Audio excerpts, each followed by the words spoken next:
Buenas, amo curiosos, y bienvenidos un día más a un nuevo vídeo del canal. Os agradezco a todos que forméis parte de esta aventura y de construir nuestro conocimiento, el vuestro y el mío. Espero que estéis bien, que estéis deseando aprender cosas nuevas o refrescar en vuestro cerebro aquellas cosillas que habíais olvidado y que vamos a intentar ir aprendiendo y o refrescando, insisto, en estos vídeos y en este vídeo de hoy, sin ir más lejos. Y ya sabéis, por aquí os dejo las redes sociales donde encontrarme y siempre podéis leer cosillas que pongo y demás cosas. También tenéis el correo. Bueno, me podéis localizar de mil formas, estoy disponible para vosotros. Y dicho todo esto, comenzamos con el tema de hoy.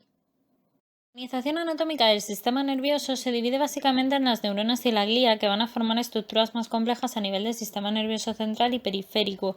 Aunque bien es verdad que esto es un sistema nervioso desde el punto de vista del ser humano, y ya os iré comentando en zoología todo el tema de la evolución del sistema nervioso y de los distintos sistemas que hay nerviosos y de excretor, etcétera.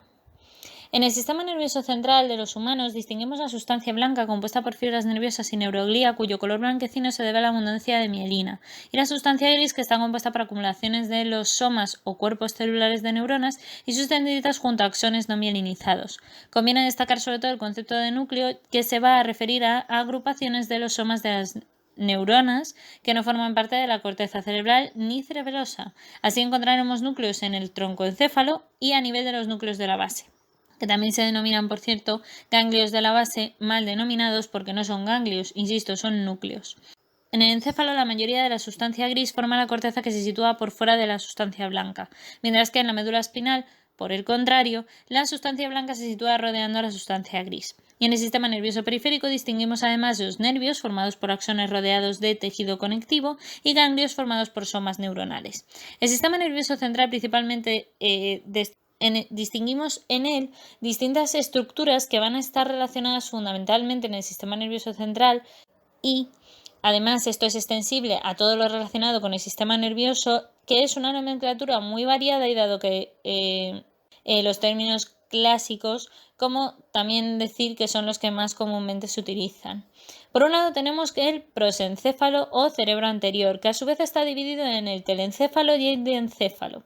El telencéfalo, por su parte, es conocido como cerebro o lóbulos cerebrales. Entre ellos está el frontal, el parietal, el temporal y el occipital. Por lo que, como tenemos 2 de cada, en total tenemos 8.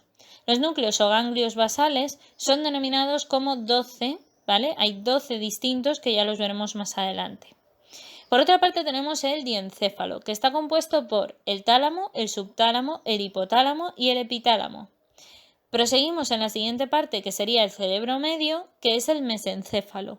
También tenemos una posterior parte o un cerebro posterior, que es el romboencéfalo o el rombencéfalo. Y asimismo, este está compuesto a su vez por la protuberancia o puente de Barolio, por el cerebelo y por el bulbo raquídeo, o también llamado médula oblonga o mielencéfalo. Curiosamente, dentro de lo que entendemos como parte del mesencéfalo y del rombencéfalo, es decir, el cerebro medio y el cerebro posterior, forman lo que llamamos el tronco encefálico. Y a su vez, la unión de la protuberancia y el cerebelo se la denomina metencéfalo. Dicho esto, también tenemos la parte de la médula espinal, que ya se compone, mejor dicho, de segmentos cervicales, dorsal, lumbar y cono medular.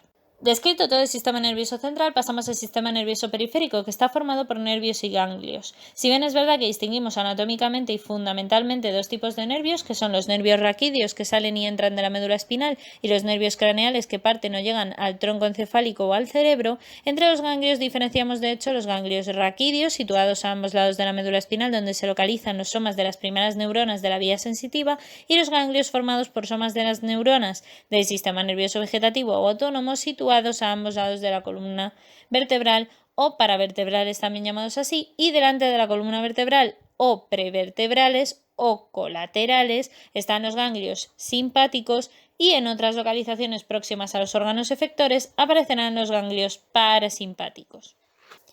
También es importante recordaros que el cerebro se protege de sobre todo el sistema nervioso central, ¿vale? A eso me refiero con el cerebro.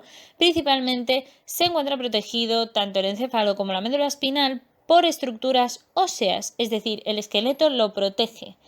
Y para ello el cráneo y la columna vertebral son las estructuras óseas que lo protegen, pero a su vez también hay unas membranas serosas de tejido conectivo que van a envolver el neuroeje, llamado así, y situándose entre el mismo y las paredes óseas. Del exterior hasta el interior podemos hablar, por tanto, de la dura madre, el aracnoides y la pia madre.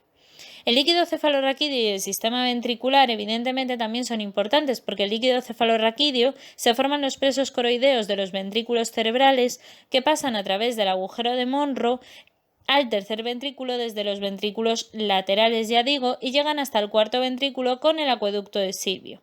Desde el cuarto ventrículo, a través de esos agujeros laterales de Lusca y el agujero central de Magendie, llega a la cisterna magna que se continúa con el espacio subaracnoideo y que rodea el encéfalo y a la médula espinal. De esta forma, es absorbido en las vellosidades aracnoideas y drena en los senos venosos, de manera que el ritmo de absorción va a condicionar la presión ya que la producción es muy constante. Normalmente la cantidad total de líquido cefalorraquídeo es de unos 150 mililitros con una presión de unos 10 milímetros de mercurio, pero se producen unos 500 mililitros de modo que se renuevan alrededor de hasta 4 veces al cabo del día. Y la función principal va a ser, como he dicho, igual que en las meninges, la protección mecánica y la protección, por tanto, de todo el sistema nervioso. En condiciones normales, es verdad que el líquido cefalorraquídeo es esencialmente el que se encuentra libre de proteínas y si bien no es únicamente fruto de un ultrafiltrado del plasma, a diferencia de un ultrafiltrado plasmático, el líquido cefalorraquídeo contiene menos bicarbonato y más sodio y cloruro. De manera que las concentraciones de otros iones como el magnesio, el potasio o el calcio son diferentes a las del plasma sanguíneo y apenas varían cuando se modifican las concentraciones plasmáticas de estos. También es importante hablar de la vascularización de este sistema nervioso central y periférico, puesto que el sistema nervioso va a precisar de una vascularización tanto a nivel central como periférico muy irrigada. Hay que tener en cuenta que el cerebro tiene que estar muy rico en cuanto a sangre y en cuanto a todos los nutrientes, por supuesto. A nivel del sistema nervioso periférico, la irrigación depende de pequeños vasos en las paredes de los nervios, que se denominan el vasa nervorum. Es muy típica la lesión isquémica por afectación de estos vasos en los nervios oculomotores, especialmente el tercer nervio craneal en pacientes, por ejemplo, con hipertensión, con diabetes mellitus, tabaquismo o dislipemia. La afectación irregular de la vasa nervorum en la vasculitis produce normalmente mononeuritis múltiple o multineuropatías varias. Las estructuras del sistema nervioso central van a estar normalmente y ampliamente vascularizadas, especialmente en el cerebro, que a pesar de corresponder al 2% de la masa corporal, recibe hasta un 15% del flujo en un consumo de oxígeno del 20%. Así pues, el flujo sanguíneo es mayor en la sustancia gris a su vez que en la blanca, y de hecho la irrigación depende de las arterias que forman el polígono de Willis, por un lado a nivel anterior en el cuello de las arterias carótidas comunes derecha e izquierda, y se dividen también en arterias carótidas externa, que irrigará hacia las estructuras cervicales y faciales, así como las craneales, que no el cerebro, y la interna, que va a dar a las arterias cerebrales anterior y media, y en la parte posterior del cuello de las arterias vertebrales derecha e izquierda, que son las ramas de la arteria subclavia. Total, que dan ramas que irrigan hasta el troncoencéfalo y finalmente se unen formando la arteria basilar que entra hasta el cerebro por el agujero occipital para dar lugar a las arterias cerebrales posteriores. El comentado polígono o círculo de Willis es un sistema de anastomosis o uniones entre esas arterias de los sistemas anterior y posterior, así como contralateral, que sirve como compensación parcial si se ocluye alguna de estas arterias. Asimismo, también existen uniones con las arterias dependientes del sistema de la carótida externa. Asimismo, la barrera hematoencefálica en cuanto a la vascularización y protección del sistema nervioso central es importante, puesto que destaca el papel de la barrera hematoencefálica como un punto de complejo metabólico activo constituido por transportadores y receptores para neurotransmisores y citoquinas. Asimismo, también está formado por una sola capa de células endoteliales asociadas a una membrana basal, pericitos y una capa prácticamente continua también de los astrocitos, esas células de la glía que os decía que participaban y estaban dentro del sistema nervioso central. Pues bien, juegan un papel en todo su conjunto fundamental en la regulación de la homeostasis de las neuronas y también de las células gliales que presentan todo el sistema nervioso central y periférico, por supuesto, y en el bloqueo al paso de sustancias tóxicas endógenas y exógenas.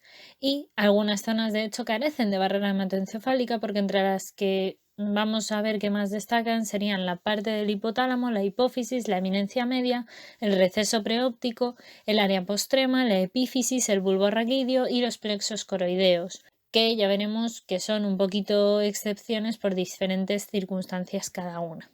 Y hasta aquí por hoy, amo curiosos. Espero que hayáis aprendido, que os haya resultado entretenido y sobre todo, ya sabéis, darle al pulgar hacia arriba, darle a la campana, dejaros las dudas, la información que encontréis que a lo mejor yo no he puesto sobre el tema, comentarios si queréis y demás aquí en el vídeo o en redes sociales o donde queráis. Y nada, pues simplemente espero que esta pieza de Lego os haya ayudado a construir un poquito más vuestro conocimiento. Y ya sabéis, nos leemos por redes sociales, nos vemos en el próximo vídeo. Muchas gracias. Ya sabéis que podéis compartir vuestro conocimiento siempre con todo el mundo. Y nada, que la ciencia y la fuerza os acompañe.